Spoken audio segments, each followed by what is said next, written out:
Early player impressions of Duet Night Abyss paint a picture of a game filled with ambition, but struggling under the weight of its own design. Many who jumped in at launch describe a mix of curiosity and disappointment. The game's servers were unstable from the start, making the initial experience frustrating, but even beyond the technical issues, players found deeper problems with pacing, combat, and overall polish. At first glance, Duet Night Abyss makes a strong visual impression. Its anime-inspired art style, fluid animations, and flashy combat effects suggest a high-budget action title. Yet for many, it feels overly familiar, a collage of elements borrowed from games like Warframe, the First Descendant, and Wuthering Waves. The similarities are so close that players have jokingly referred to it as anime Warframe. The core concern isn't that it borrows ideas, but that it fails to elevate or improve upon them. Instead, it comes across as a visually stylish imitation that doesn't quite understand what makes those titles fun. A common criticism among early players is that Duet Night Abyss feels like a repurposed gacha game. The structure, filled with collectible chests, micro-objectives, and region-specific materials, strongly resembles mobile design principles rather than traditional looter-shooter systems. Progression is heavily gated.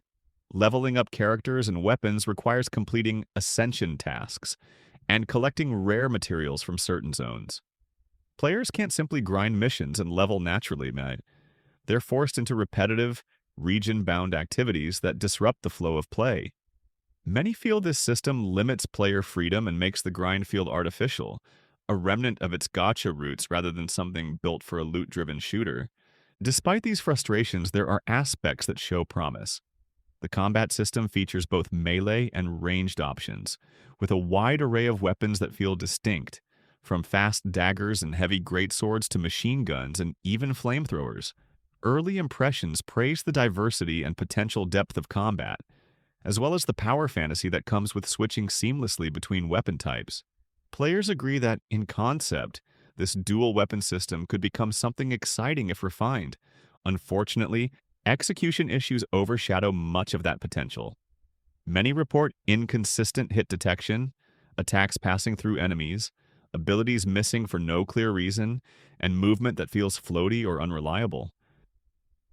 Some enemies can be locked onto while others can't, breaking combat flow and immersion. Combined with collision bugs and terrain clipping, these problems make the game feel unfinished.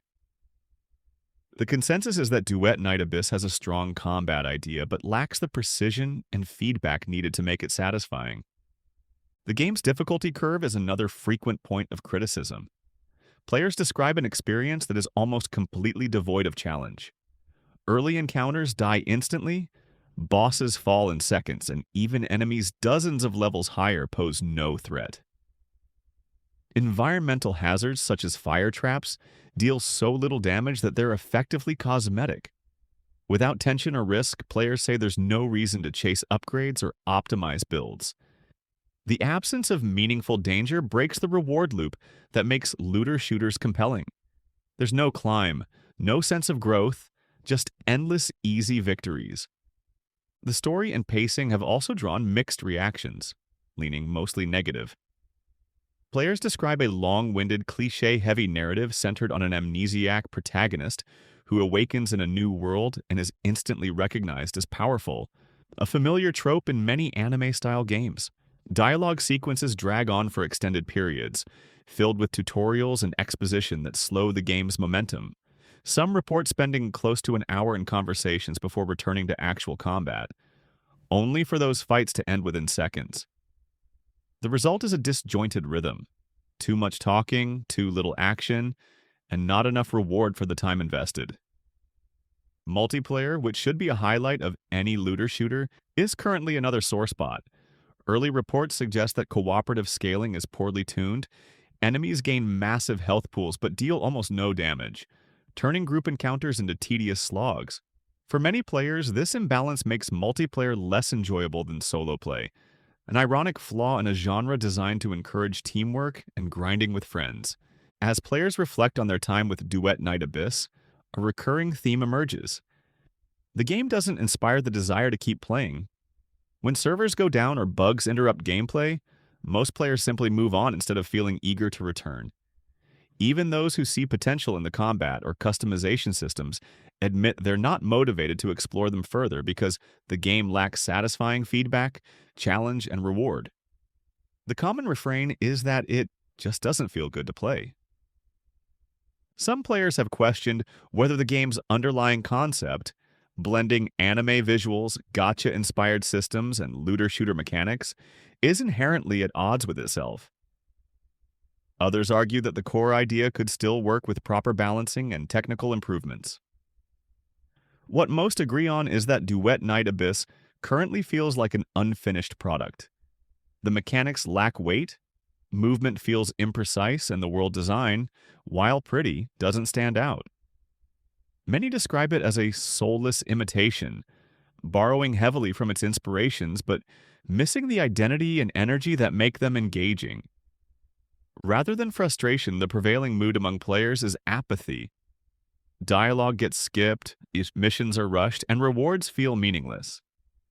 Without real challenge or tension, there's little reason to grind or invest time. The pacing issues, mechanical flaws, and technical instability combine to create an experience that feels hollow. Even players who want to be optimistic say that more hours are unlikely to change their minds unless major updates address these core problems. That said, there's still hope for improvement. Many acknowledge that the visuals are strong, the world has aesthetic appeal, and the weapon variety offers a foundation for something great. If the developers can fix hit detection, rebalance difficulty, improve combat responsiveness, and streamline progression, Duet Night Abyss could evolve into a solid entry in its genre. The ambition is visible, it just hasn't been realized yet. For now, the community's consensus is that Duet Night Abyss is a game with good ideas buried under poor execution. It borrows heavily from better titles, but doesn't yet deliver the same satisfaction or polish. The concept of an anime looter shooter with fluid dual combat could eventually shine, but the launch version feels rushed and incomplete. Most players agree on one thing: the game needs a lot of work. It's not beyond saving, but unless the developers address its mechanical flaws, technical instability, and lack of meaningful challenge, Duet Night Abyss will remain a visually impressive, yet emotionally hollow echo of the games it tries to emulate.